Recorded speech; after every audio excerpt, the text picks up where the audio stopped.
Hi, Grandma here, and I'm reading Cheaper by the Dozen. Now, Cheaper by the Dozen is a memoir, and I talked a little bit about the difference between a memoir and autobiography. Well, you will find that in an autobiography, it's a person's life from the beginning until the end. And this is segments of a person's life or stories. In this case, each chapter is going to be like a different story, but it's about the same family. And it's the same memories that a brother and sister have of that family. So, unlike a historical novel where it has a beginning and there's a storyline that goes all the way to the end, or like any novel for that matter, this is going to have like a story within the chapter. And it's all going to be about one specific event or one specific item. Today's chapter is Pierce Arrow, chapter 2. So it is about this car.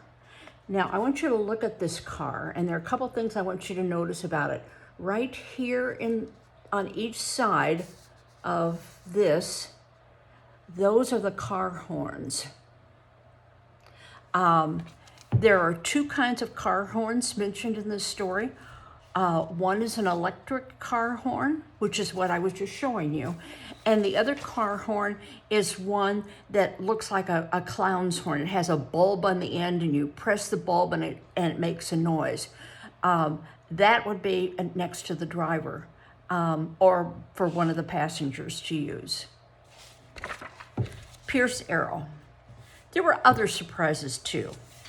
Boxes of Page and Shaw candy, dolls and toys, cameras from Germany, wool socks from Scotland, a dozen Plymouth Rock hens, and 2 sheep that were supposed to keep the lawn trimmed, but died, poor creatures, from the combined effects of saddle sores, too much petting, and tail pulling.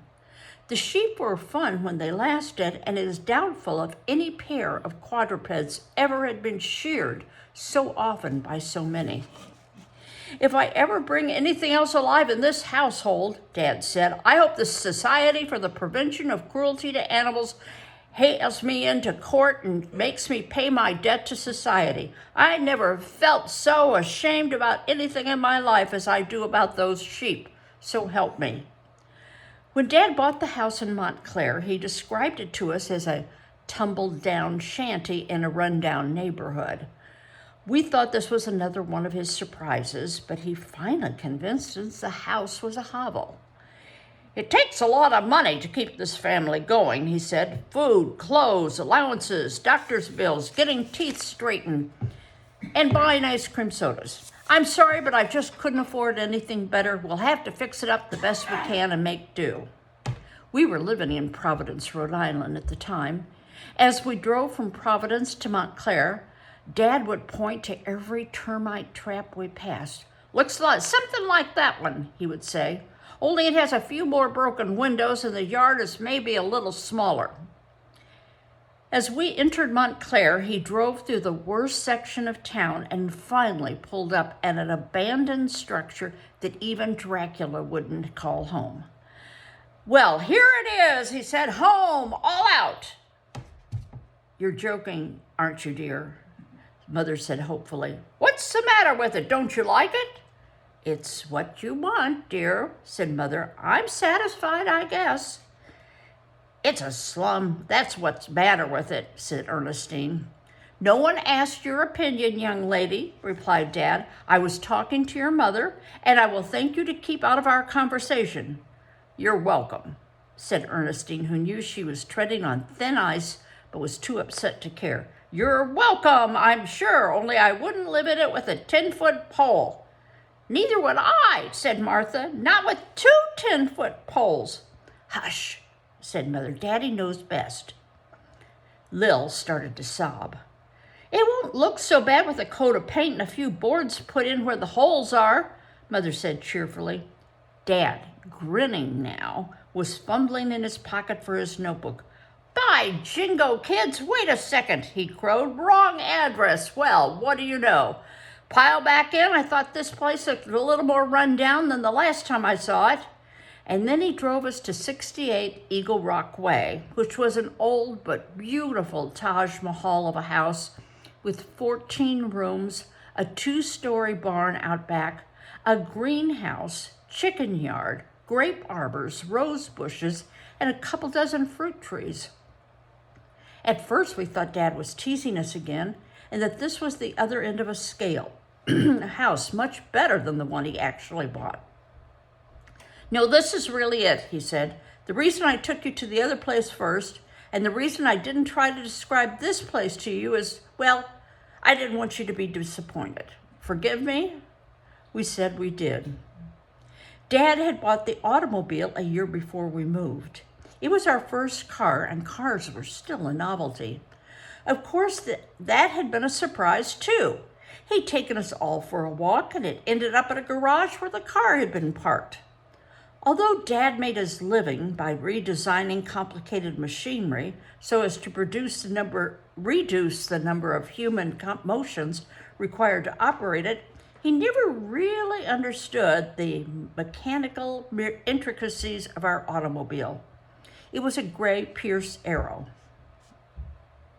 equipped with 2 bulb horns and an electric klaxon, and that's the kind that there's probably a push button or a switch, which Dad would try to blow all at the same time when he wanted to pass anyone.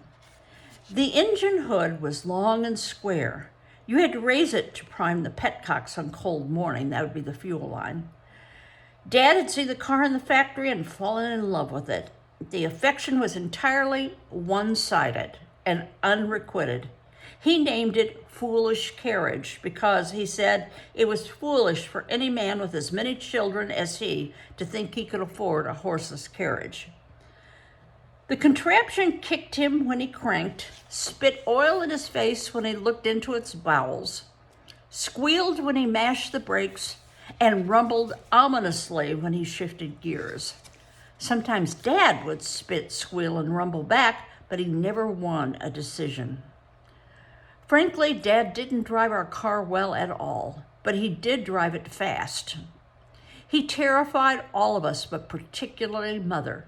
She sat next to him on the front seat with 2 of the babies on her lap and alternated between clutching Dad's arm and closing her eyes in supplication.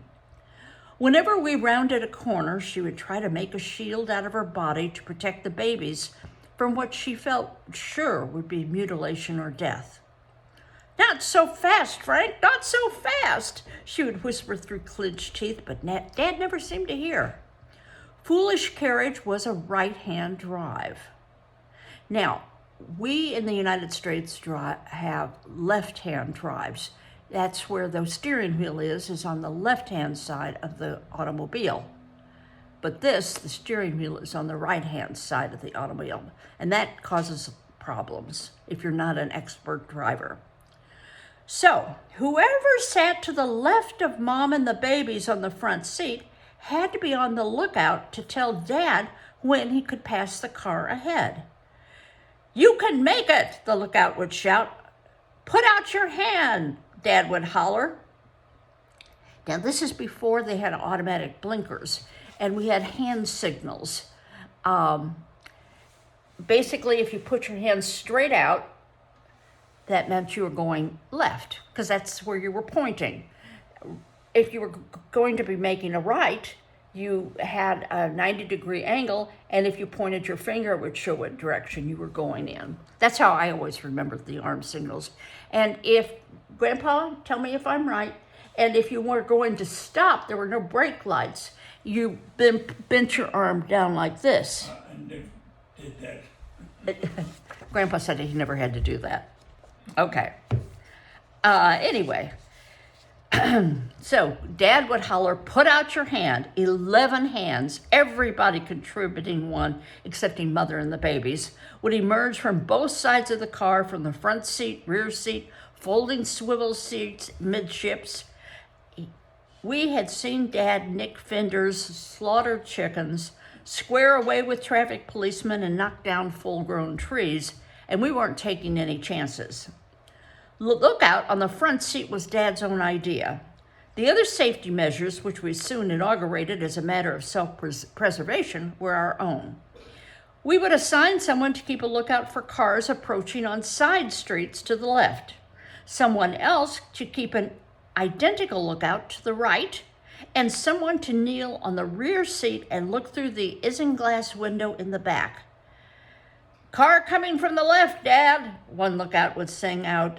"Two coming from the right. Motorcycle approaching from astern."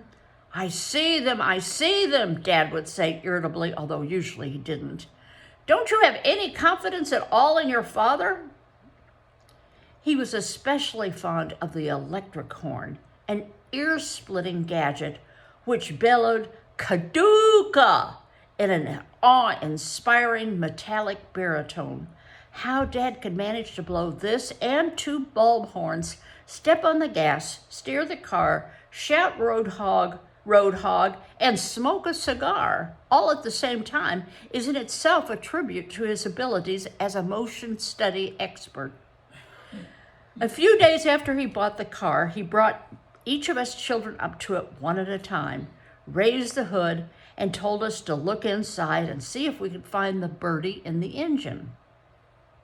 While our backs were turned, he'd tiptoe back to the driver's seat, a jolly Santa Claus in mufti, and press down on the horn. "Kaduka, Kaduka!" The horn blaring right in your ear was frightening, and you'd jump away in hurt amazement. Dad would laugh until the tears came to his eyes. "Did you see the birdie? Ho, ho, ho," he'd scream. "I'll bet you jumped 6 9/10 inches. Ho, ho, ho." One day, while we were returning from a particularly trying picnic, the engine balked, coughed, spat, and stopped. Dad was sweaty and sleepy. We children had gotten on his nerves. He ordered us out of the car, which was overheated and steaming. He wrestled with the back seat to get the tools. It was stuck and he kicked it.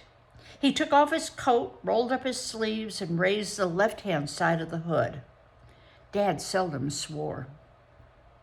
An occasional damn, perhaps, but he believed in setting a good example.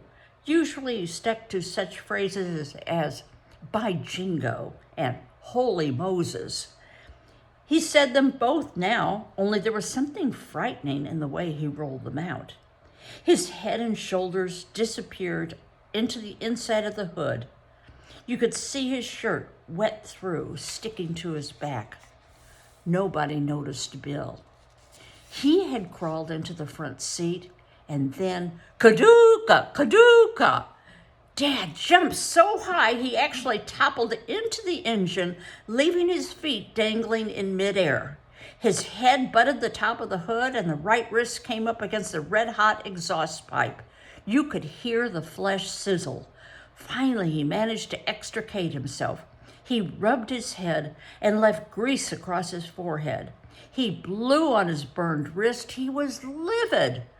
"Jesus Christ," he screamed, as he had been saving this oath since his wedding day for such an occasion.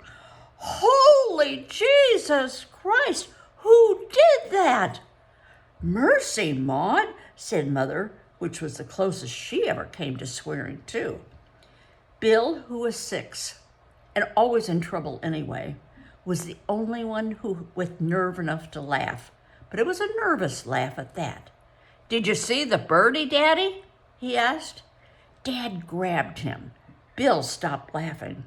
"That was a good joke on you, Daddy," Bill said hopefully, but there wasn't much confidence in his voice.